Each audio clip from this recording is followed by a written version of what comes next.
Welcome to the Beyond Barriers podcast. If you're an ambitious woman who wants to dominate your career, then you are in the right place.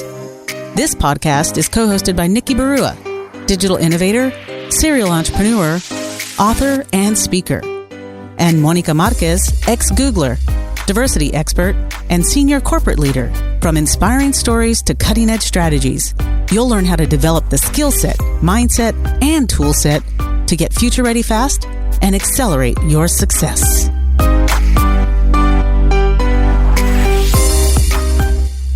Hi, welcome to the Beyond Barriers Habits and Hacks Show. Do you have clarity on what makes you valuable? Do you know which skill sets and competencies are currently in demand in the marketplace? Well, in today's episode, we are going to discuss how you can forecast and identify which skills and competencies are in demand so that you can best position yourself. Because you can be really good at something or have mastery of a particular skill set or competency, but it doesn't necessarily guarantee that you will get paid for it. According to a recent research report by McKinsey, by 2030, nearly 800 million people will lose their job due to automation. Now think about that for a moment. How much of your job could potentially be replaced by automation in the next 2 to 3 years? That's exactly right. And we're seeing it all around us. I mean, you can go to the grocery store and see the impact of automation already in our lives. Mm-hmm. There used to be a time when you would see all these checkout counters manned by cashiers. Meanwhile, today, more and more of those checkout lanes are actually self-checkout. Mm-hmm. In fact, Amazon has stores that are completely cashier free, right? You can walk in, buy what you want, and walk right out and get charged for it later on. So the impact of automation is very much all around us in our everyday lives. But the jobs that are getting automated aren't just the ones that you see in retail or healthcare or hospitality. I mean, these are also happening in very highly skilled professional careers, whether it's in legal or in the accounting profession or engineering and design. So you see this happening everywhere. And what's fundamentally getting impacted is not only the automation changing the nature of work so that it takes less time to do the same thing, or it's replacing it entirely because machines can simply do it better than humans in that situation. It's also having an impact on the size of teams. What used to take a lot of people to do the same amount of work is now being done by smaller teams or sometimes just one person. So you see the impact of technology on transforming the nature of work and the future of work. Having been in the innovation space for over 20 years, I mean, I've had a firsthand view of exactly how digital transformation is impacting the world's greatest organizations, but also everyday businesses. See this everywhere, where the benefit is that things are getting faster, more efficient, more innovative, and ultimately creating more value in serving the customers, right? I mean, it's making things better. But on the flip side, there is an impact to those that are not keeping up with that kind of transformation, those that are not innovating and elevating their skills. They are getting left behind and eventually getting left out. So you really have to think about where is the market headed? How do your skills and competencies match up to that? And also keep in mind that the shelf life of skills is getting shorter and shorter. There was a time when you could graduate from college with the skills that you have and apply it almost throughout your whole career with, some degree of professional development along the way. That's no longer true. The shelf life of skills today is 18 months at best. And that's if you're lucky, right? So the onus of developing your skills and competencies really fall on you. So the question is, well, what skills are you going to develop? Because you have to know exactly what is in demand so you can develop the right skills. Share some examples of some of those roles that we've already seen change. Well, take, for example, software development. There used to be a time where you would write every single line of code in order to build any kind of application. And everything was from the ground up, developed by a team of people. Well, today you have the power of all these various tools and techniques and frameworks and that really give you the power of all of that development pre-packaged. So you're really stitching together all these various solutions, and your focus is not on writing every line of code. Your focus is on solving a business problem and doing it in the fastest, most elegant, most effective way. So it's really changed the nature of software development, as an example. And what that means is you have to go from writing basic code to really thinking about solving business problems with technology. Now, if you go from a very analytical type of job to, let's say, a very creative one, right? You know, maybe you're a designer, creative director, and you know, what formerly used to be thinking of beautiful design to solve business problems with your artistic skills can now be supplemented with so many, again, all these automated tools and intelligent technologies that can do so much of that or bring so much prepackaged solutions to the table. Hey, I'm a self-proclaimed creative designer. I mean, Canva has done wonders. You give me a template, I can create anything you need. Canva is an excellent example, right? Because it has put this horsepower of creativity in the hands of everyday people. You don't need to know anything about design, but you can simply use Canva to create really beautiful things. And it looks so professional, like it's been done by a real designer, right? So what that means is, you know, what used to make a designer unique once upon a time is not so much the same thing, because that same kind of horsepower is available to more people today. So if you're a designer, you have to think about, well, how do I elevate my skill set? How do I provide value in ways that a technology or automated tool cannot provide? What do I do next to go to the next level? But here's what it really means. You have to learn to run two races at the same time. You have to be great at what you're doing while learning to be great at what you need to be doing in the future. And while that may seem very, very challenging, on the flip side, if you don't take that on, you're going to get left behind. So instead of being able to ride the wave of what's coming, you're going to get crushed by the tsunami of change. So it's in your best interest to not only continue to hone your craft of what you're already great at, but keep an eye on the future and figure out how you can discover what's next, what's going to be more in demand in the future, and start to develop those skills and competencies.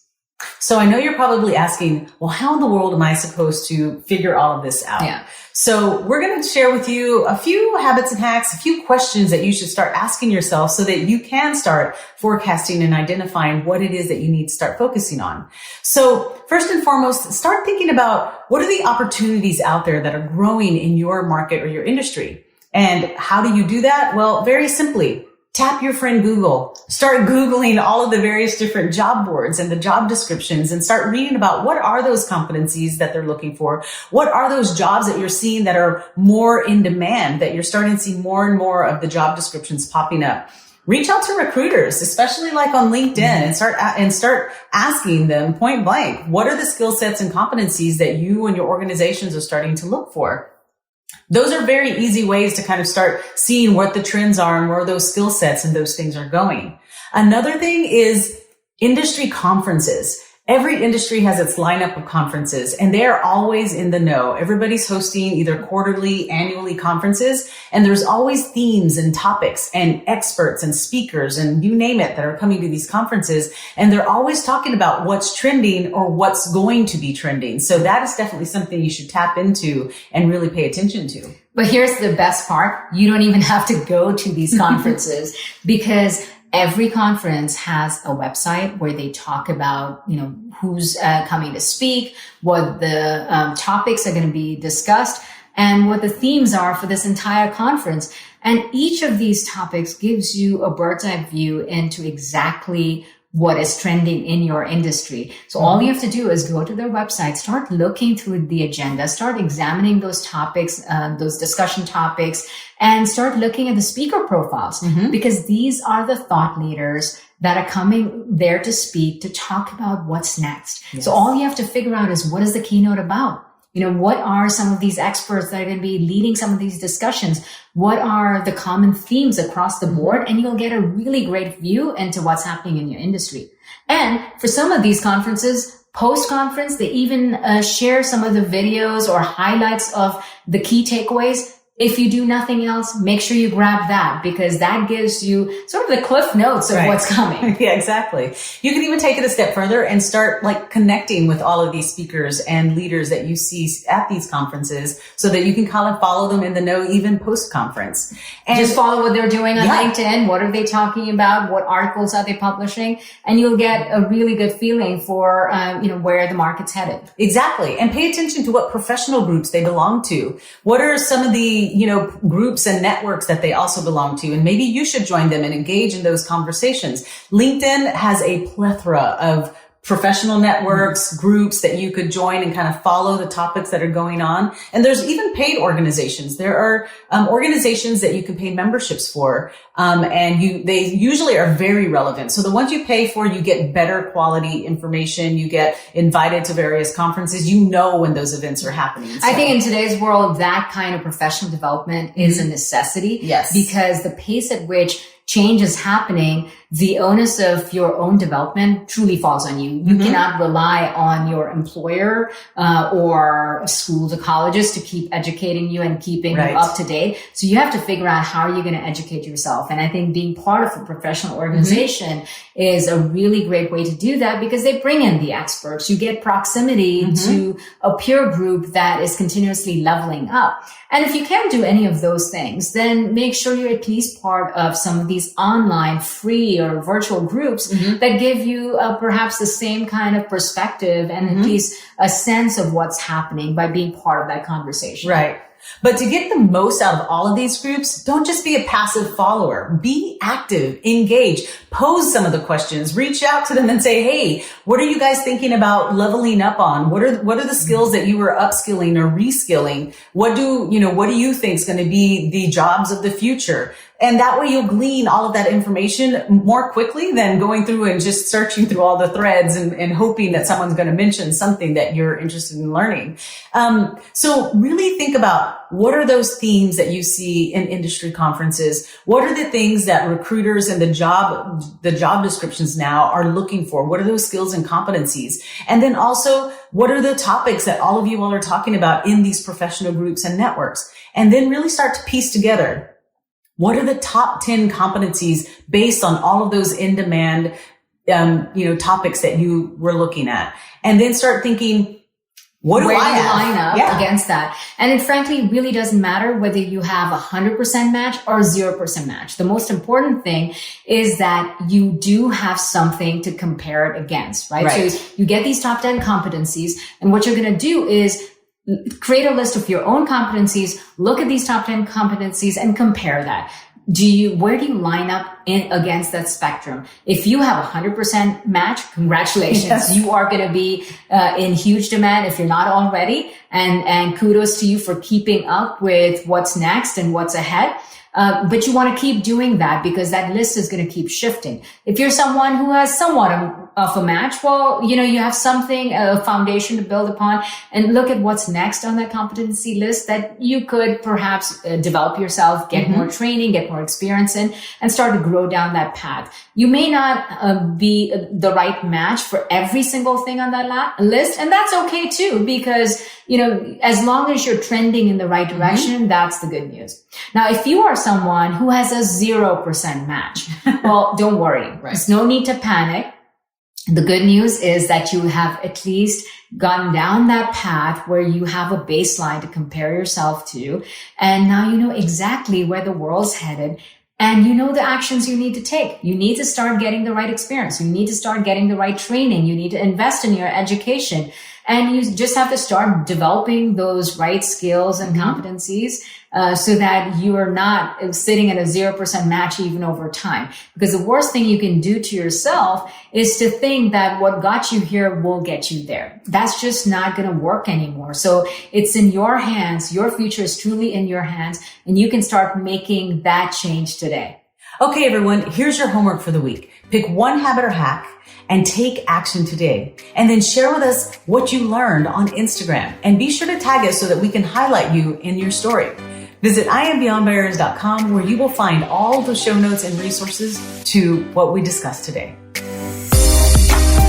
Thanks for listening. There are thousands of podcasts out there, and we are so grateful that you've chosen to listen to ours. Visit IamBeyondBarriers.com, where you'll find show notes and links to all the resources referenced in this episode. And be sure to take the quiz on the website. Your score will tell you where you are, what helps you gain momentum, and what holds you back. You'll also get a free guide with cutting-edge career strategies. We'd also love to hear from you.